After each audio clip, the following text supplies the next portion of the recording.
Hello, it's wonderful to be back in your wonderful home today. ನಿಮ್ಮ ಅತಿಶಯ ಮನೆಗೆ ನಾವು ಬಂದಿರುವಂತದ್ದು ಅತಿಶಯ ಅನಿಸ್ತದೆ. And the purpose of these meetings is to help you to become a very happy person in your family and to have a happy family life. ಈ ಒಂದು ಸಂದೇಶಗಳ ಉದ್ದೇಶ ಏನಂದ್ರೆ ನೀವು ಸಂತೋಷ ವ್ಯಕ್ತಿ ಆಗಬೇಕು ಮತ್ತು ಸಂತೋಷ ಕುಟುಂಬದವರಾಗಬೇಕಂತ ಹೇಳಿ. Well, the third principle that we have been talking about ನಾವು ಮಾತನಾಡ್ತಾ ಇರುವಂತ ಮೂರು ಸಿದ್ಧಾಂತಗಳಲ್ಲಿ ಒಂದು is the piece of order in every family life. ಪ್ರತಿ ಕುಟುಂಬ ಜೀವನದಲ್ಲಿ ಇರತಕ್ಕಂತ ಸಮಾಧಾನದ ಕ್ರಮ. As I've told you early on, ನಾನು ಈಗಾಗಲೇ ಹೇಳಿದ ಹಾಗೆ this is an important principle ಇದು ಪ್ರಾಮುಖ್ಯವಾದ ಸಿದ್ಧಾಂತ that makes certain ಖಚಿತಪಡಿಸುತ್ತದೆ that the river of joy and peace flows into your life. ಸಂತೋಷದ ಮತ್ತು ಸಮಾಧಾನದ ನದಿಯು ನಿಮ್ಮ ಮನೆಯಲ್ಲಿ ಅದು ಹರಿದು ಬರುವಂತೆ, And especially in your family relationships. ವಿಶೇಷವಾಗಿ ನಿಮ್ಮ ಕುಟುಂಬದ ಸಂಬಂಧದಲ್ಲಿ. We want to go a little further in discussing the ministry of submission today. ಇವತ್ತಿನ ದಿವಸ ನಾವು ಅಧೀನತೆಯ ಸೇವೆಯ ಬಗ್ಗೆ ಇನ್ನಷ್ಟು ಸ್ವಲ್ಪ ವಿವರವಾಗಿ ನೋಡಿಕೊಳ್ಳೋಣ್ರಿ. It's important for us to understand, ಇದನ್ನು ನಾವು ಅರ್ಥ ಮಾಡಿಕೊಳ್ಳೋದು ಪ್ರಾಮುಖ್ಯ, especially the husband and wife, ವಿಶೇಷವಾಗಿ ಗಂಡ ಹೆಂಡತಿಯರ ನಡುವೆ ಇರುವಂತ ಸಂಬಂಧದಲ್ಲಿ. that you might have a correct ಇದನ್ನ ಸರಿಯಾದ ರೀತಿಯಲ್ಲಿ ನೀವು ಅರ್ಥ ಮಾಡ್ಕೋಬೇಕು, understanding of scripture, ಮತ್ತು ವಾಕ್ಯವನ್ನು ಸರಿಯಾಗಿ ಅರ್ಥ ಮಾಡ್ಕೋಬೇಕು, of how you should relate to your husband or wife. ಹೇಗೆ ಗಂಡ ಹೆಂಡತಿಯ ಸಂಬಂಧದಲ್ಲಿ ಈ ಅಧೀನತೆ ಅವಶ್ಯ ಅಂತ. In the book of Genesis chapter 2 and verse 22, ಆದಿಕಾಂಡ ಪುಸ್ತಕದ 2ನೇ ಅಧ್ಯಾಯದ 22ನೇ ವಚನದಲ್ಲಿ the Bible says that the Lord God formed a woman. Bible ಹೇಳ್ತದೆ, ಕರ್ತನಾದ ದೇವರು ಸ್ತ್ರೀಯನ್ನು ಸೃಷ್ಟಿ ಮಾಡಿದನು ಅಂತ ಹೇಳ್ಬಿಟ್ಟು. Now watch this, from the rib. ಅದು ಹೇಗೆ ಅಂತ ಹೇಳಿದ್ರೆ ಪಕ್ಕೆಯ ಎಲುಬಿನಿಂದ, that he had taken from the man. ಅಂದ್ರೆ ಮನುಷ್ಯನಿಂದ ತಕ್ಕೊಂಡ ಪಕ್ಕೆ ಎಲುಬಿನಿಂದ ಸ್ತ್ರೀಯನ್ನು ಮಾಡಿದನಂತೆ. He brought her to the man. ದೇವರು ಆಕೆಯನ್ನು ಆ ಪುರುಷನ ಕಡೆಗೆ ತಂದನು. Our God is a God of perfection. ನೋಡ್ರಿ, ನಮ್ಮ ದೇವರು ಪೂರ್ಣತೆಯ ದೇವರು. We have to read scripture very carefully and extremely correctly. ದೇವರ ಗ್ರಂಥವನ್ನು ಸರಿಯಾಗಿ ಬಹಳ ಸೂಕ್ಷ್ಮವಾಗಿ ಓದಬೇಕ್ರಿ. I ask a very simple question. ನಾನು ಸರಳ ಪ್ರಶ್ನೆ ನಿಮ್ಗೆ ಕೇಳ್ತೀನಿ. Why did God, ದೇವರು ಯಾಕೆ in his divine provision and authority, ತನ್ನ ದೈವಿಕವಾದ ಒದಗುವಿಕೆ ಅಥವಾ ಅಧಿಕಾರದಲ್ಲಿ in the creation of a woman, ಒಬ್ಬ ಸ್ತ್ರೀಯನ್ನು ಸೃಷ್ಟಿ ಮಾಡಿದಾಗ for Adam he took a rib? ಆದಾಮನಿಂದ ಒಂದು ಪಕ್ಕೆ ಎಲುಬನ್ನು ಯಾಕೆ ತಕೊಂಡ? Why did he not take a portion from a toe, from his toe? ಆದಾಮನ ಆ ಕಾಲು ಬೆರಳಿಂದ ಯಾಕೆ ಒಂದು ಎಲುಬನ್ನು ತಕೊಳ್ಳಿಲ್ಲ? I suppose if he took a part from Adam's toe, ಒಂದು ವೇಳೆ ಆದಾಮನ ಕಾಲು ಬೆರಳಿಂದ ಒಂದು ಭಾಗವನ್ನು ತಕ್ಕೊಂಡು ಸ್ತ್ರೀಯನ್ನು ಮಾಡಿದ್ರೆ, then Adam would have had the right ಆಗ ಆದಾಮನಿಗೆ ಒಂದು ಹಕ್ಕಿರ್ತಿತ್ತು to walk all over his wife. ಅಂದರೆ ತನ್ನ ಹೆಂಡತಿಯ ಮೇಲೆ ನಡೆದು, ಅಂದ್ರೆ ದಬ್ಬಾಳಿಕೆ ಮಾಡಲಿಕ್ಕೆ. If the Lord took a part from Adam's head, ಒಂದು ವೇಳೆ ದೇವರು ಆದಾಮನ ತಲೆಯಿಂದ ಒಂದು ಎಲುಬು ತಕ್ಕೊಂಡು ಸ್ತ್ರೀಯನ್ನು ಮಾಡಿದ್ರೆ, then the men would have been in serious trouble. ಆಗ ಪುರುಷರಿಗೆ ಬಹಳ ಗಂಭೀರ ಸಮಸ್ಯೆ ಬಂದ್ಬಿಡ್ತದೆ. Eve would have dominated Adam. ಅಂದ್ರೆ ಹವ್ವಳು ಆದಾಮನನ್ನು ದಬ್ಬಾಳಿಕೆ ಮಾಡ್ಬಿಡ್ತಿದ್ಲು. In God's loving provision, ಆದ್ರೆ ದೇವರ ಪ್ರೀತಿಯ ಒದಗುವಿಕೆಯಲ್ಲಿ he took the part from his rib. ದೇವರು ಪುರುಷನ ಪಕ್ಕೆಯ ಎಲುಬನ್ನು ತಕ್ಕೊಂಡಂತೆ. And this part is very close to the heart. ಈ ಒಂದು ಪಕ್ಕೆ ಎಲುಬು ಹೃದಯಕ್ಕೆ ಹತ್ತಿರ ಇರ್ತದ್ರಿ. And it's important for us to deduce or conclude ಮತ್ತು ಇದರಿಂದ ಒಂದು ಪ್ರಾಮುಖ್ಯ ನಿರ್ಣಯಕ್ಕೆ ನಾವು ಬರಬೇಕು. that Adam and Eve will have a heart relationship. ಅಂದರೆ ಆದಾಮ ಹವ್ವಂದರಿಗೆ ಹೃದಯ ಸಂಬಂಧ ಇರಲಿ ಅಂತ. You see, they are equal. ನೋಡ್ರಿ, ಅವರು ಸಮಾನರು. And yet at the same time they are not equal. ಅದೇ ಸಂದರ್ಭದಲ್ಲಿ ಅವರು ಸಮಾನರು ಅಲ್ಲ. Now the statement might appear to be highly paradoxical. ಇದು ಹೇಳಿಕೆ ಒಂದು ವೇಳೆ ಇದು ತದ್ವಿರುದ್ಧವಾಗಿ ನಮಗೆ ಅನಿಸಬಹುದು. But however, it's very practical in nature. ಆದರೆ ಇದು ಪ್ರಾಯೋಗಿಕವಾಗಿ ಸ್ವಾಭಾವಿಕ ರೀತಿಯಲ್ಲಿ ಅದು ಪ್ರಾಯೋಗಿಕವಾಗಿದೆ. And positionally it's true. ಮತ್ತು ಸ್ಥಿತಿಯಲ್ಲಿ ಕೂಡ ಅದು ನಿಜ. Now you need to listen very carefully. ಚೆನ್ನಾಗಿ ಲಕ್ಷ್ಯ ಕೊಟ್ಟು So ಕೇಳಿಸ್ಕೊಳ್ರಿ. we come to the right balance of understanding the relationship between husband and wife in terms of the roles. ಅವರ ಪಾತ್ರ ಗಂಡ ಹೆಂಡತಿಗೆ ಎಂತ ಒಂದು ಹೊಣೆ ಇರಬೇಕು ಅನ್ನೋದನ್ನು ಸರಿಯಾಗಿ ಅರ್ಥ ಮಾಡಿಕೊಳ್ಳೋಣ. In the book of Galatians chapter 3 and verse 28, Galatia 3:28ನೇ ವಚನದಲ್ಲಿ the Bible says, ಬೈಬಲ್ ಹೇಳ್ತದೆ, they are neither Jews nor Greeks, ಇಲ್ಲಿ ಯಹೂದ್ಯರಂತ ಅನ್ಯರಂತಾರೆ ಇಲ್ಲ, slaves or free people, ಮತ್ತು ಸ್ವತಂತ್ರರು ಗುಲಾಮರು ಅನ್ನುವಂಥವ್ರಿಲ್ಲ, males or females, ಸ್ತ್ರೀ ಪುರುಷರು ಅನ್ನುವಂಥವ್ರಿಲ್ಲ. you are all the same in Christ Jesus. ನೀವೆಲ್ಲರೂ ಒಂದೇ ಆಗಿದ್ದೀರಿ ಕ್ರಿಸ್ತ ಯೇಸುವಿನಲ್ಲಿ. We have to believe and accept the fact ನಾವು ಇದನ್ನ ನಂಬಬೇಕು, ಈ ಸತ್ಯಾಂಶವನ್ನು ಸ್ವೀಕಾರ ಮಾಡಬೇಕು. that we are equal. ನಾವು ಎಲ್ಲರೂ ಸಮಾನರು.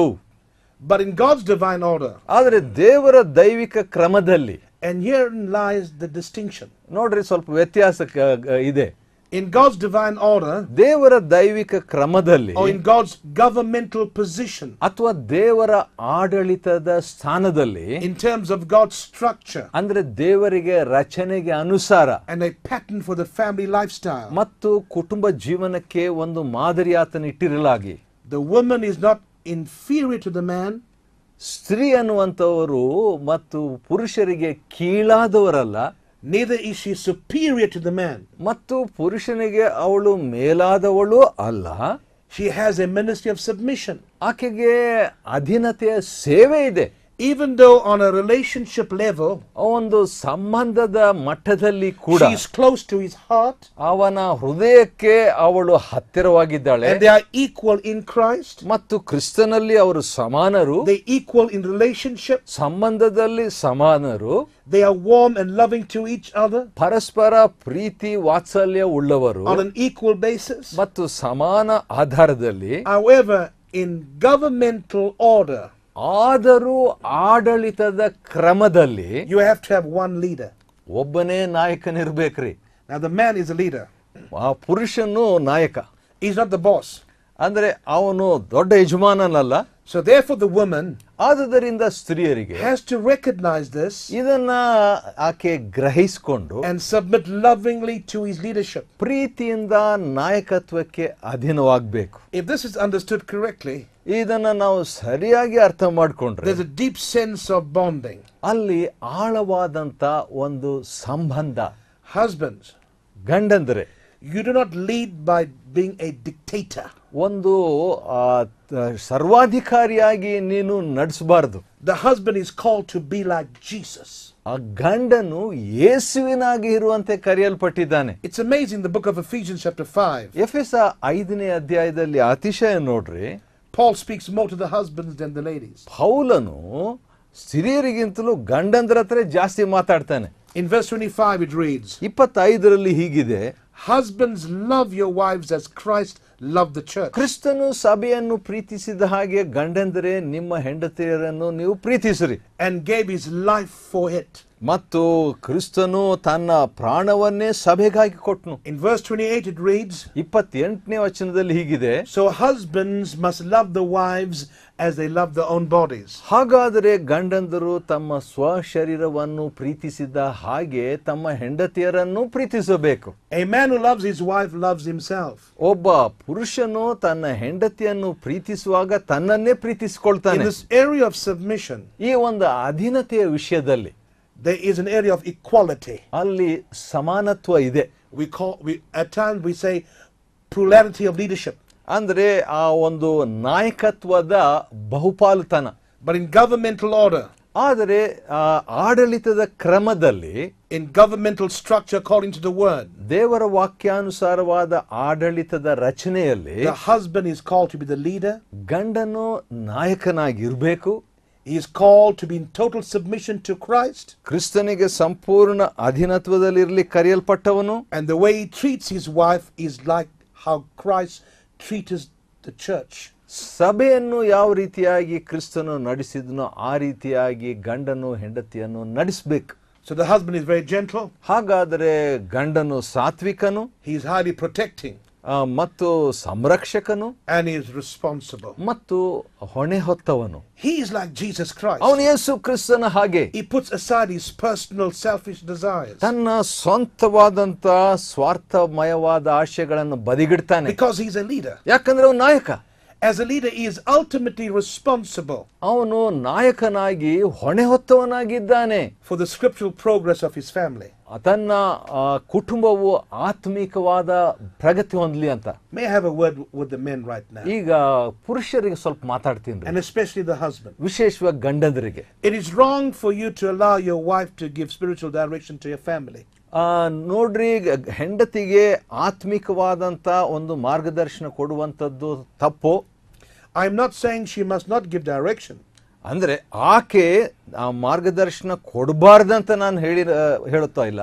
I'm simply saying that you cannot abscond your responsibility. ಅಂದ್ರೆ ನೀವು ನಿಮ್ಮ ಜವಾಬ್ದಾರಿಕೆಯನ್ನು ಬಿಟ್ಬಿಡಬಾರ್ದಂತ ನಾನು ಹೇಳಿದ ಮಾತಿನ ಅರ್ಥ. Rather, you would lead with your wife as the associate pastor of your family. ಅಂದರೆ ನಿಮ್ಮ ಹೆಂಡತಿ ನಿಮ್ಮ ಕುಟುಂಬದ ಜೊತೆ ಸಭಾಪಾಲಕಿಯಾಗಿರ್ಲಿ. What is leadership then? ನಾಯಕತ್ವ ಅಂದ್ರೆ ಏನು ಹಾಗಾದ್ರೆ? Especially in the family life. ಅದು ವಿಶೇಷವಾಗಿ ಕುಟುಂಬ ಜೀವನದಲ್ಲಿ. Leadership is the ability to motivate others to follow you to an understood objective. ಒಂದು ಉದ್ದೇಶಪೂರ್ವಕವಾದಂತ ಗುರಿಯೆಡೆಗೆ ಜನರನ್ನು ಪ್ರೇರೇಪಿಸಿ ನಡೆಸುವಂತದ್ದೇ ನಾಯಕತ್ವ. Dear father, ಪ್ರಿಯ ತಂದೆಯೇ, dear husband, ಪ್ರಿಯ ಗಂಡನೇ, do you have a vision of where you're taking your family? ನಿಮ್ಮ ಕುಟುಂಬವನ್ನು ಎಲ್ಲಿ ನಡೆಸ್ತಾ ಇದ್ದಿ ಅನ್ನುವಂಥದ್ರ ದರ್ಶನ ನಿನಗಿದೆಯಾ? And if you don't, you should. ಇಲ್ಲದಿದ್ರೆ ಆ ನೋಟ ನಿಮ್ಗಿರ್ಲಿ. Now let me talk about the wives. ಈಗ ಹೆಂಡತಿಯರಿಗೆ ಮಾತಾಡ್ತೀನಿ. Now the wives are not leaderless. ಈಗ ನೋಡ್ರಿ, ಹೆಂಡತಿಯರು Nayakan ಇಲ್ಲದವರಲ್ಲ. Every wife has a leadership role to play at home. ಅಂದ್ರೆ ಹೆಂಡತಿಗೂ ಸಹ ನಾಯಕತ್ವದ ಒಂದು ಪಾತ್ರ ಕುಟುಂಬದಲ್ಲಿ ನಡೆಸಬಹುದ್ರಿ. She does give direction. ಆಕೆ ಕೂಡ ಮಾರ್ಗದರ್ಶನ ನೀಡ್ತಾಳೆ. But however, it's an associate basis. ಆದ್ರೆ ಅದು ಜೊತೆಯಾಗಿ ಇದ್ದುಕೊಂಡು ಆ ಕೆಲಸ ಮಾಡ್ತಾಳೆ. When I look at a family, ಒಂದು ಕುಟುಂಬ ನಾನು ನೋಡಿದ್ರೆ I look at them like a church. ಒಂದು ಸಭೆಯಾಗಿ ನೋಡ್ಬಿಡ್ತೀನಿ. I look at the man of God who is the husband. ಅಲ್ಲಿ ದೇವರ ಮನುಷ್ಯನಾಗಿ ಗಂಡನನ್ನು ನೋಡ್ತೇನೆ. As the pastor. ಸಭಾಪಾಲಕನಾಗಿ. As a set man. ಆತನು ಇದ್ದಂತ ನಿರ್ದಿಷ್ಟ ವ್ಯಕ್ತಿ. Then I look at his wife. ಹೆಂಡತಿಯನ್ನು ಈ ರೀತಿಯಾಗಿ ನೋಡ್ತೀನಿ. She is the associate pastor. ಆಕೆಯ ಜೊತೆ ಸಭಾಪಾಲಕಿ. I look at the children. ಮಕ್ಕಳನ್ನು ನೋಡ್ತೀನಿ. And they have deacons on the board. ಒಂದು ವೇಳೆ ಆ ಬೋರ್ಡ್ ನಲ್ಲಿ ಹಿರಿಯರು ಇರ್ತಾರೆ. And this is how they function. ಹೀಗೆ ಅವರು ಕಾರ್ಯಗತವಾಗಬೇಕು. If we understand these dynamics of leadership, ಈ ನಾಯಕತ್ವದ ಈ ಶಕ್ತಿ ಸಿದ್ಧಾಂತಗಳನ್ನು ನಾವು ಅರ್ಥ ಮಾಡಿಕೊಂಡ್ರೆ, we need to draw from each other. ನಾವು ಒಬ್ಬರಿಗೊಬ್ಬರು ಪರಸ್ಪರ ಇದನ್ನು ಅರ್ಥ ಮಾಡಿಕೊಳ್ಬೇಕು. Husbands, you lead. ಗಂಡಂದರು ಅವರು ನಾಯಕತ್ವ ನಡೆಸಬೇಕು. But you lead by example. ಆದರೆ ಮಾದರಿಯಿಂದ ನೀವು ನಡೆಸ್ರಿ.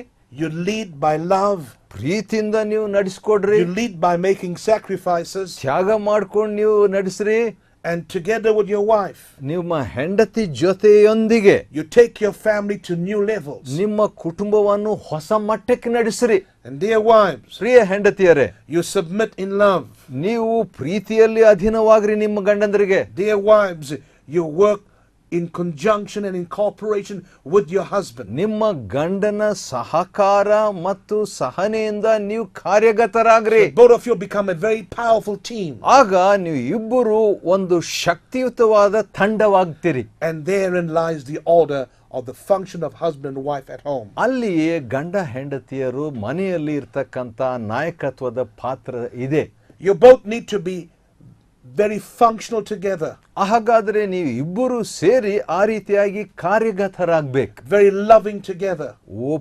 ಒಟ್ಟಿಗೆ ಪ್ರೀತಿಯುಳ್ಳವರಾಗಿರ್ಬೇಕು. Because order brings in God's peace and presence. ಯಾಕಂದ್ರೆ ಕ್ರಮವು ದೈವ ಸಾನ್ನಿಧ್ಯವನ್ನು ಸಮಾಧಾನವನ್ನು ತರುತ್ತದೆ. There are a few questions I would like to ask. ಕೆಲವು ಪ್ರಶ್ನೆ ನಾನು ಕೇಳ್ತೀನಿ to emphasize and to explain it a bit further. ಇನ್ನು ಸ್ವಲ್ಪ ವಿವರಿಸಲಿಕ್ಕೆ ಒತ್ತಿ ಹೇಳಲಿಕ್ಕೆ. What will the insecure husband do? ಒಬ್ಬ ಅಭದ್ರತನಾದ ಗಂಡ ಏನ್ ಮಾಡ್ತಾನೆ ಗೊತ್ತಾ? If a husband is insecure, ಗಂಡ ಅಭದ್ರತೆಯುಳ್ಳವನಾಗಿದ್ರೆ he will be bossy. ಅವನೇನ್ ಮಾಡ್ತಾನೆ, ಸರ್ವಾಧಿಕಾರಿ He ವಹಿಸ್ತಾನೆ, will be dictatorial. ಅವನು ಸರ್ವಾಧಿಕಾರಿ ಆಗ್ಬಿಡ್ತಾನೆ, He will rule his home ತನ್ನ ಮನೆಯನ್ನು ಆಳಿಕೆ ಮಾಡ್ತಾನೆ, with fear and instill fear, ಭಯದಿಂದಲೂ ಭಯ ಕೊಡೋದ್ರಿಂದಲೂ, hatred and rebellion. ಮತ್ತು ದ್ವೇಷ ಮತ್ತು ತಿರುಗಿ ಬೀಳುವಿಕೆಯಿಂದ He will be like a beast, ಒಂದು ಮೃಗದಂಗಿರ್ತಾನೆ. and that's not what Christ wants. ಹಾಗೆ ಇರ್ಬೇಕಂತ ಯೇಸು ಸ್ವಾಮಿ Now, ಇಷ್ಟಪಡಲ್ಲ. what will the insecure wife do? ಹಾಗಾದ್ರೆ ಅಭದ್ರತೆಯುಳ್ಳ ಹೆಂಡತಿ ಏನ್ ಮಾಡ್ತಾಳೆ? She will be unsubmissive. ಅವಳು ಅಧೀನವಾಗಲ್ಲ, She will be dominating. ಅವಳು ದಬ್ಬಾಳಿಕೆ She ಮಾಡ್ತಾಳೆ, will bring in mutiny and confusion. ಗಲಿಬಿಲಿ ಅಸಮಾಧಾನ ಮನೆಗೆ ತರ್ತಾಳೆ. She will be an uncontrollable tigress. ಅವಳು ಹತೋಟಿಯಲ್ಲಿ ನಿಲ್ಲಿಸಲಾರ್ದಂತ ಹುಲಿ ಆಗ್ಬಿಡ್ತಾಳೆ ಹೆಂಡತಿ. I don't believe that you have that kind of situation in your home. ಅಂತ ಪರಿಸ್ಥಿತಿ ನಿಮ್ಮ ಮನೆಯಲ್ಲಿ ಇಲ್ಲ ಅಂತ ನನಗೆ ಅನಿಸ್ತದೆ. Now let's ask the other question. ಇನ್ನೊಂದು ಪ್ರಶ್ನೆ, What will a secure husband? ಹಾಗಾದ್ರೆ ಭದ್ರತೆಯುಳ್ಳ ಗಂಡ ಹೇಗಿರ್ತಾನೆ ಗೊತ್ತಾ? What will he do and how will he be? ಅವನು ಹೇಗಿರ್ತಾನೆ, ಏನ್ ಮಾಡ್ತಾನೆ Well, ಮನೆಯಲ್ಲಿ? let me tell you. ಹೇಳ್ತೇನೆ. He will be patient. ತಾಳ್ಮೆಯುಳ್ಳವನು, He will be kind. ದಯೆಯುಳ್ಳವನು, He will be loving. ಪ್ರೀತಿಯುಳ್ಳವನು, He will be caring. ಅವನು He ಶ್ರದ್ಧೆಯುಳ್ಳವನು, will be very protective of his family and especially his wife. ಕುಟುಂಬವನ್ನು ವಿಶೇಷವಾಗಿ ಹೆಂಡತಿಯನ್ನು ಸಂರಕ್ಷಿಸ್ತಾನೆ. He'll have a gentle spirit like Christ. ಕ್ರಿಸ್ತನ ಹಾಗೆ ಮೃದು ಆತ್ಮ ಇರ್ತದೆ. He'll be a man of understanding. ಅರ್ಥ ಮಾಡಿಕೊಳ್ಳೋ A ವ್ಯಕ್ತಿಯಾಗಿರ್ತಾನೆ. father of understanding. ಅರ್ಥ ಮಾಡಿಕೊಳ್ಳುವ ತಂದೆ, A husband of understanding. ಅರ್ಥ ಮಾಡಿಕೊಳ್ಳುವ ಗಂಡ. In essence, he will be God's man. ಒಂದು ಸತ್ವದಲ್ಲಿ ಹೇಳ್ಬೇಕಾದ್ರೆ ದೇವರ He'll be a ಮನುಷ್ಯನಾಗಿರ್ತಾನೆ. mighty man of God in his home. ಅವನು ಪರಾಕ್ರಮಿಯಾದಂತ ದೇವರ ಮನುಷ್ಯನಾಗಿರ್ತಾನೆ ಮನೆಯಲ್ಲಿ. He will be a man of destiny in his home. ತನ್ನ ಮನೆ ಯಾವ ರೀತಿ ದಿಕ್ಕಿನಲ್ಲಿ ಹೋಗ್ತದೆ ಅಂತ ಗೊತ್ತಿರ್ತದೆ. Then my final question. ಇನ್ನೊಂದು ಪ್ರಶ್ನೆ, What will a secure wife do? ಹಾಗಾದ್ರೆ ಭದ್ರತೆ ಉಳ್ಳ ಹೆಂಡತಿ She'll be ಹೇಗಿರ್ತಾಳೆ? very respectful. ಬಹಳ ಮರ್ಯಾದೆ ಕೊಡ್ತಾಳ್ರಿ, She'll be very supportive. ಬಹಳ ಬೆಂಬಲಿಸ್ತಾಳ್ ಬಿಡ್ರಿ. She'll be very pleasant. ಆಕೆ ರಮಣೀಯವಾಗಿ ಇದ್ದು ಬಿಡ್ತಾಳೆ. And she will give her husband honor. ಗಂಡನಿಗೆ ಎಲ್ಲಾ ಗೌರವ ಕೊಡ್ತಾಳೆ. She will be just like the woman in the book of Proverbs chapter 31. ಜ್ಞಾನೋಕ್ತಿ 31ರಲ್ಲಿ ಇರುವಂತ ಸ್ತ್ರೀಯಂತೆ ಇದ್ದು ಬಿಡ್ತಾಳೆ. And then, dear friends, ಪ್ರಿಯ ಸ್ನೇಹಿತರೆ, relationship between husband and wife ಗಂಡ ಹೆಂಡತಿ ನಡುವೆ ಸಂಬಂಧ must always be immersed in God's love. ಯಾವಾಗಲೂ ದೇವರ ಪ್ರೀತಿಯಲ್ಲಿ ಅದು ನೆನೆದಿರಬೇಕು. One of the most important things I believe in this kind of relationship is to be absolutely transparent. ಇಂಥ ಒಂದು ಸಂಬಂಧದಲ್ಲಿ ಸಂಪೂರ್ಣವಾದ ಯಥಾರ್ಥತೆಯುಳ್ಳವರಾಗಿರ್ಬೇಕು. When you begin to look at God's love, ದೇವರ ಪ್ರೀತಿಯನ್ನು ನಾವು ನೋಡುವಾಗ we call it the agape love. ಅದನ್ನ ಅಗಾಪೆ ಪ್ರೀತಿ ಅಂತೀವಿ. It's a pure love. ಶುದ್ಧ ಪ್ರೀತಿ ಅದು. It's undefiled. ಅದು ಮಲಿನವಾಗದ ಪ್ರೀತಿ. It's wholesome. ಅದು ಪೂರ್ಣವಾದ It Preethi. has such power. ಅದ್ರಲ್ಲಿ ಶಕ್ತಿಯುತ Now, Preethi. this is the kind of relationship ಇಂಥ ಒಂದು ಸಂಬಂಧ that the father and mother should have. ತಂದೆ ತಾಯಿಗಳ ನಡುವೆ ಇರಬೇಕು. And this kind of relationship that they have ಅವರಿಗಿರುವಂತ ಇಂಥ ಸಂಬಂಧ must have a very powerful and dynamic work on the children. ಶಕ್ತಿಯುತವಾದ ರೀತಿಯಲ್ಲಿ ಪರಿಣಾಮವನ್ನು ಮಕ್ಕಳ ಮೇಲೆ ಅವರು ಬೀರಬೇಕು. God's love has the power to work good ನೋಡ್ರಿ, things. ದೇವರ ಪ್ರೀತಿ ಒಳ್ಳೆ ಕಾರ್ಯ ಮಾಡ್ಲಿಕ್ಕೆ ಶಕ್ತಿ ಇರ್ತದೆ. And husband and wife, your love for each other ಗಂಡ ಹೆಂಡತಿಯರೇ ನಿಮ್ಮ ನಡುವೆ ಇರುವಂತ ಪ್ರೀತಿ has the ability and power to work out good things in the lives of your children and your family. ನಿಮ್ಮ ಮಕ್ಕಳಲ್ಲಿ ನಿಮ್ಮ ಮನೆಯಲ್ಲಿ ಅದು ಸಂತೋಷವಾದ ರೀತಿಯಲ್ಲಿ ಕಾರ್ಯ ಮಾಡಲಿಕ್ಕೆ ಅದು ಪ್ರಭಾವ. And husband and wife, finally, ಗಂಡ ಹೆಂಡತಿಯರೇ ಕೊನೆಯದಾಗಿ one of the most important ingredients apart from many others ಮತ್ತು ಪ್ರಾಮುಖ್ಯವಾದಂತ ಅನೇಕ ಅಂಶಗಳಲ್ಲಿ ಒಂದು is the word respect. ಅಂದ್ರೆ ಮರ್ಯಾದೆ. Now, if you can respect each other, ಪರಸ್ಪರ ಮರ್ಯಾದೆ ಕೊಡ್ಬೇಕ್ರಿ. your children begin to catch this quality.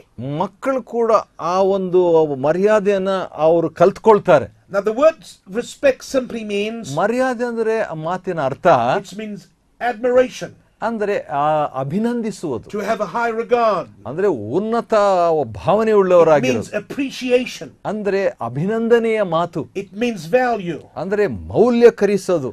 So if children begin to see these qualities ಈ ಯೋಗ್ಯತೆಗಳನ್ನು ಮಕ್ಕಳು ನೋಡಿದ್ರೆ oozing out of mom and dad, ತಂದೆ ತಾಯಿಯಿಂದ ಅದು ಹೊರಹೊಮ್ಮುತ್ತಾ ಇರ್ತದೆ. they will slowly and gradually ಅವರು ಕ್ರಮೇಣವಾಗಿ and ನಿಧಾನವಾಗಿ very deeply ಆಳವಾಗಿ begin to embrace these qualities. ಈ ಯೋಗ್ಯತೆಗಳನ್ನು ಅವರೂ ಕಲ್ತ್ಕೊಳ್ತಾರೆ. Your children ನಿಮ್ಮ ಮಕ್ಕಳು become exactly what you are. ನೀವು ಏನಾಗಿದ್ದಾರೋ ಅದೇ ಆಗ್ಬಿಡ್ತಾರೆ. So you need to get it right. ಹಾಗಾದ್ರೆ ನೀವು ಸರಿಯಾಗಿ ಬಾಳ್ಬೇಕು. order in family life ಕುಟುಂಬ ಜೀವನದಲ್ಲಿ ಕ್ರಮ is absolutely crucial. ಬಹಳ ಪ್ರಾಮುಖ್ಯ ರೀ.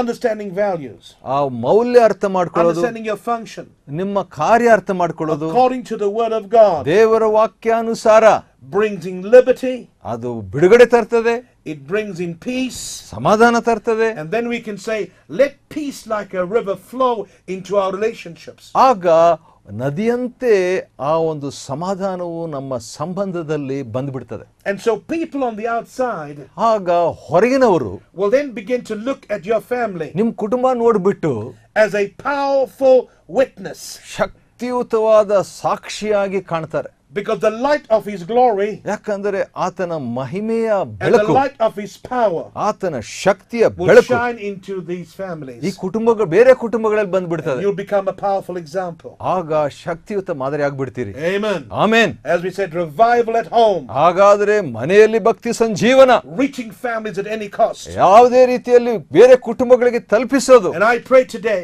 ಇವತ್ತು ನಾನು ಪ್ರಾರ್ಥಿಸ್ತೇನೆ, that there will be revival in your relationship, ನಿಮ್ಮ ಸಂಬಂಧದಲ್ಲಿ ಆ ಒಂದು ಭಕ್ತಿ ಸಂಜೀವನವಿರಲಿ. where there are issues, ಆ ಸಮಸ್ಯೆ ಇದ್ರೆ, where there are difficulties, ಕಷ್ಟ ಇದ್ರೆ, where husband and wives have gone astray. ಗಂಡ ಹೆಂಡತಿ ದೂರ ಆಗಿದ್ರೆ Don't give up today. ಬಿಟ್ಕೊಡ್ಬೇಡ್ರಿ. ಇವತ್ತು Jesus Christ is the answer. ಯೇಸು ಕ್ರಿಸ್ತನ ಉತ್ತರ. And the Bible says, whatsoever we ask in faith, believing, it shall be done. ನಂಬಿಕೆಯಿಂದ ನಾವು ಏನೇ ಕೇಳ್ಕೊಂಡ್ರು ಬೈಬಲ್ ಹೇಳ್ತದೆ, I ನಮ್ಗೆ believe ಸಿಗ್ತದೆ. today ಈ ಹೊತ್ತು is your day for the miraculous. ಅದ್ಭುತಕ್ಕಾಗಿ ನಿಮ್ಮ ದಿನ. And you may say, Pastor, ನೀವು ಹೇಳ್ಬೋದು, ಸಭಾಪಾಲಕರೇ, my wife is far from what you have been teaching. ನೀವು ಹೇಳೋದ್ರಿಂದ ನನ್ನ ಹೆಂಡತಿ ಬಹಳ ದೂರ ಆಗ್ಬಿಟ್ಟಿದ್ದಾಳೆ. Or you might say, Pastor, ನೀವು ಹೇಳ್ಬೋದು, ಪಾಸ್ಟ್ರೇ, my spouse is so far away. ನನ್ನ ಗಂಡ ನನ್ನಿಂದ ಬಹಳ ದೂರ ಹೋಗ್ಬಿಟ್ಟಿದ್ದಾನೆ. Don't give up. ಬಿಟ್ಟು ಕೊಡಬೇಡ್ರಿ. Don't cancel on them. ಅದರಿಂದ ರದ್ದು ಮಾಡಬೇಡ್ರಿ ಅವ್ರನ್ನ. God has not cancelled when you make mistakes in your life. ನಿಮ್ ಜೀವನದಲ್ಲಿ ನೀವು ತಪ್ಪು ಮಾಡಿದಾಗ ದೇವರು ನಿಮ್ಮನ್ನ ಕ್ಯಾನ್ಸಲ್ ಮಾಡ್ಲಿಲ್ಲ, ರದ್ದು ಮಾಡ್ಲಿಲ್ಲ. If we have failed, ನಾವು ಸೋತಿದ್ರೆ we come to God. ದೇವರ ಹತ್ರ ಬರೋಣ. He's always ready to forgive us ದೇವರು ಯಾವಾಗಲೂ ನಮ್ಗೆ ಕ್ಷಮಿಸ್ತಾನೆ and to help us on the way. ಮತ್ತು ಮಾರ್ಗದಲ್ಲಿ ಮುಂದೆ ನಡಿಲಿಕ್ಕೆ. God is always the God of the second chance. ದೇವರು ಯಾವಾಗಲೂ ಎರಡನೇ ಅವಕಾಶ ಕೊಡೋ If ದೇವರು. your wife has failed you, give her another chance. ನಿನ್ನ ಹೆಂಡತಿ ನಿನ್ನನ್ನು ಸೋಲ್ಸಿದ್ರೆ ಇನ್ನೊಂದು ಅವಕಾಶ ಅವಳಿಗೆ ಕೊಡ್ರಿ. If your husband has failed you, give him another chance. ಗಂಡ ನಿಮ್ಮನ್ನು ಸೋಲ್ಸಿದ್ರೆ ಇನ್ನೊಂದು ಅವಕಾಶ ಅವನಿಗೆ ಕೊಡ್ರಿ. Don't write him off. ಅವನ್ನ ಹಾಗೆ ರದ್ದು ಮಾಡಿಬಿಡ್ಬೇಡ್ರಿ. Don't write her off. ಆಕೆಯನ್ನು ಹಂಗೆ ಹೀನೈಸ್ಬೇಡ್ರಿ. God can do anything. ದೇವರು ಏನೋ ಮಾಡ್ಲಿಕ್ಕೆ ಸಾಧ್ಯ. I know it's very painful. ಹೌದು, ನೋವಾಗ್ತದೆ. I know it's been too long. ಹೌದು, ದೀರ್ಘಕಾಲ ಆಗಿರ್ಬೋದು. And you've tried and tried and tried over the years. ಎಷ್ಟೋ ಸಾರಿ ನೀವು ಪ್ರಯತ್ನ ಮಾಡಿದ್ರಿ. But I believe you're coming to your Kairos time. ಆದ್ರೆ ನೀವು ಒಂದು ನಿರ್ದಿಷ್ಟ ಸಮಯಕ್ಕೆ ಬಂದಿದ್ದೀರಿ. I believe this time ಈ ಸಮಯ there's going to be a miracle. ಒಂದು ಅದ್ಭುತ ಆಗ್ತತ್ರಿ ನಿಮಗೆ. The Bible says, I will lift up mine eyes unto the hills. Bible ಹೇಳ್ತದೆ, ನಾನು ಕಣ್ಣೆತ್ತಿ ಪರ್ವತದ ಕಡೆಗೆ ನಾನು ನೋಡುವೆನು. From whence cometh my help? ಅಲ್ಲಿಂದಲೇ ಸಹಾಯ ಬರ್ತದೆ. And my help cometh from the Lord God who made the heavens and the earth. ಆ ಸಹಾಯವು ಭೂಮಿ ಆಕಾಶವನ್ನು ನಿರ್ಮಿಸಿದ ದೇವರಿಂದ ಬರ್ತದೆ. And God is able to help you today. ದೇವರು ನಿಮಗೆ ಸಹಾಯ ಮಾಡ್ಲಿಕ್ಕೆ ಶಕ್ತನು. Amen. God is able to help you today. ಹೌದು, ಇವತ್ತು ದೇವರು ನಿಮ್ಗೆ ಸಹಾಯ ಮಾಡ್ಲಿಕ್ಕೆ ಶಕ್ತನು. So whatever the storm has been, ಏನೇ ಇರ್ಲಿ ಬಿರುಗಾಳಿ, Jesus has the ability to quill the storm. ಯೇಸುಗೆ ಶಕ್ತನಾಗಿದ್ದಾನೆ ಆ ಬಿರುಗಾಳಿಯನ್ನು ನಿಲ್ಲಿಸಲಿಕ್ಕೆ. I'm going to believe God for your miracle. ಅದ್ಭುತಕ್ಕಾಗಿ ನಾನು ನಿಮ್ಗಾಗಿ ನಂಬ್ತೇನ್ರಿ. You need to get your mind in order right now. ಹಾಗಾದ್ರೆ ಕ್ರಮವನ್ನು ನಿಮ್ಮ You ಕುಟುಂಬದಲ್ಲಿ need to believe ತರಬೇಕು. in your mind that God is able to help you. ನಿಮ್ಮ ಮನಸ್ಸಿನಲ್ಲಿ ದೇವರು ಸಹಾಯ ಮಾಡ್ತಾನೆ, ನಂಬ್ರಿ. So ask God to remove every negative thought about your husband. ನಿಮ್ಮ ಗಂಡನ ಬಗ್ಗೆ ಇರುವಂತ ಎಲ್ಲ ನಕಾರಾತ್ಮಕ ವಿಚಾರಗಳನ್ನ ದೇವರು ತೆಗೀಲಿ. Ask God to remove every negative thought that you're thinking about your wife. ನಿನ್ನ ಹೆಂಡತಿ ಬಗ್ಗೆ ಇರುವಂತ ಎಲ್ಲ ನಕಾರಾತ್ಮಕ ವಿಚಾರಗಳನ್ನು ದೇವರು ನಿಮ್ಮಿಂದ ತೆಗೀಲಿ. You need to believe in your heart by faith. ನಿಮ್ಮ ಹೃದಯದಲ್ಲಿ ನಂಬಿಕೆಯಿಂದ ನಂಬ್ರಿ. And the Bible says without faith it's impossible to believe God. ನಂಬಿಕೆ ಇಲ್ಲದೆ ದೇವರನ್ನು ಮೆಚ್ಚಿಸೋದು ಅಸಾಧ್ಯ ಅಂತ ಬೈಬಲ್ And if we ಹೇಳ್ತದೆ. come to God, we come to Him in faith. ಹಾಗಾದ್ರೆ ದೇವರ ಹತ್ರ ಬಂದ್ರೆ ನಂಬಿಕೆಯಿಂದ ನಾವು ಬರಬೇಕು. And I want you to close your eyes right ನಿಮ್ಮ now. ಕಣ್ಣು ಮುಚ್ಕೊಳ್ರಿ. ಈಗ I want you to look at your spouse. ನಿಮ್ಮ ಹೆಂಡತಿ ಅಥವಾ ಗಂಡನ ನೋಡ್ರಿ. And by the process of faith, ನಂಬಿಕೆಯಿಂದ I want you to see God changing him. ದೇವರು ಆತನನ್ನು ಬದಲಾಯಿಸ್ತಾ ಇದ್ದಾನೆ ಗಂಡನನ್ನ ಅಂತ ನೀವು ನೋಡ್ರಿ. And by the process of faith, ನಂಬಿಕೆಯ ಮುಖಾಂತರ I want you to see God changing her. ದೇವರು ನಿನ್ನ ಹೆಂಡತಿಯನ್ನು ಬದಲಾಯಿಸ್ತಾನಂತ ನೀವು ನೋಡ್ರಿ. You need to come into a prophetic picture. ನೀವು ಪ್ರವಾದನೆಯ ಚಿತ್ರಕ್ಕೆ ಬಂದ್ಬಿಡ್ರಿ.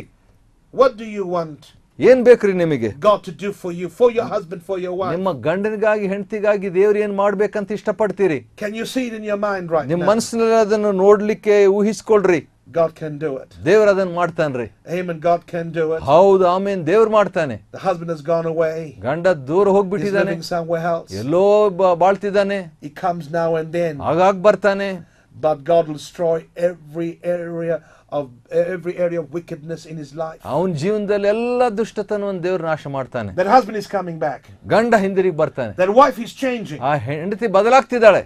Hallelujah. Hallelujah. I want to pray with you right now. ನಿಗಾಗಿ ಪ್ರಾರ್ಥಿಸ್ತೇನೆ. I want to pray with you for your miracle. ನಿಮ್ಮ ಅದ್ಭುತಕ್ಕಾಗಿ ನಾನು ಪ್ರಾರ್ಥಿಸ್ತೇನೆ. I know some of you just almost about to lose your mind. ನಿಮ್ಮ ಮನಸ್ಸು ನೀವು ಕಳ್ಕೊಳ್ತಿದ್ದೀರಿ. You can't take it anymore. ನೀವು ಸಹಿಸಿಕೊಳ್ಳಿಕ್ಕೆ ಆಗ್ತಾ But ಇಲ್ಲ. right now there is victory in the name of Jesus. ಈಗಲೇ ಯೇಸುವಿನ ಹೆಸರಿನಲ್ಲಿ ನಿಮ್ಗೆ ಜಯ. Father, I pray for that husband right now. ತಂದೆಯ ಗಂಡನಿಗಾಗಿ ಪ್ರಾರ್ಥಿಸ್ತೇನೆ. In the name of Jesus and by the power of the Holy Ghost. ಯೇಸುವಿನ ಹೆಸರಿನಲ್ಲಿ ಪವಿತ್ರಾತ್ಮ We ಶಕ್ತಿಯಲ್ಲಿ call him in. ಅವನನ್ನು ಕರೀತೀವಿ. We call her in. ಆಕೆಯನ್ನು ಕರೀತೀವಿ. That wife in Jesus' name. ಆ ಹೆಂಡತಿಯನ್ನು ಕೂಡ ಯೇಸುವಿನ ಹೆಸರಿನಲ್ಲಿ. And Lord, I pray that there will be peace. ಅವ್ರಿಗೆ ಸಮಾಧಾನ ಇರಲಿ ಸ್ವಾಮಿ. Pray for those couples. ಆ ದಂಪತಿಗಳಿಗೆ ಪ್ರಾರ್ಥಿಸ್ತೇವೆ. I pray for that relationship ಆ to ಸಂಬಂಧಕ್ಕಾಗಿ be healed supernaturally. ಸ್ವಸ್ಥವಾಗಲಿ In ಅಸಾಧಾರಣವಾಗಿ. the name of Jesus Yes, and by yes. the power of the Holy Spirit. ಯೇಸುವಿನ ಹೆಸರಿನಲ್ಲಿ ಪವಿತ್ರಾತ್ಮ ಶಕ್ತಿಯಲ್ಲಿ. Amen. Amen. You need to repeat these words after me. ಈ A ಮಾತು special prayer for you. ವಿಶೇಷ ಪ್ರಾರ್ಥನೆ, ಇದನ್ನು ನೀವು ಪುನರಾವರ್ತಿಸಬಹುದು. Say, I believe it. ನಾನು ನಂಬ್ತೀನನ್ರಿ. I receive it. ನಾನು ಸ್ವೀಕರಿಸ್ತೀನನ್ರಿ. I have it right now. ನನಗೆ ಹೊಂದಿದ್ದೇನನ್ರಿ. In Jesus' name. ಯೇಸುವಿನ ಹೆಸರಿನಲ್ಲಿ. Happiness in Christ. ಕ್ರಿಸ್ತನಲ್ಲಿನ Santhosh, For happy families. ಸಂತೋಷ ಕುಟುಂಬಕ್ಕೆ. See you next week. ಮುಂದಿನ ವಾರ ನೋಡುವ.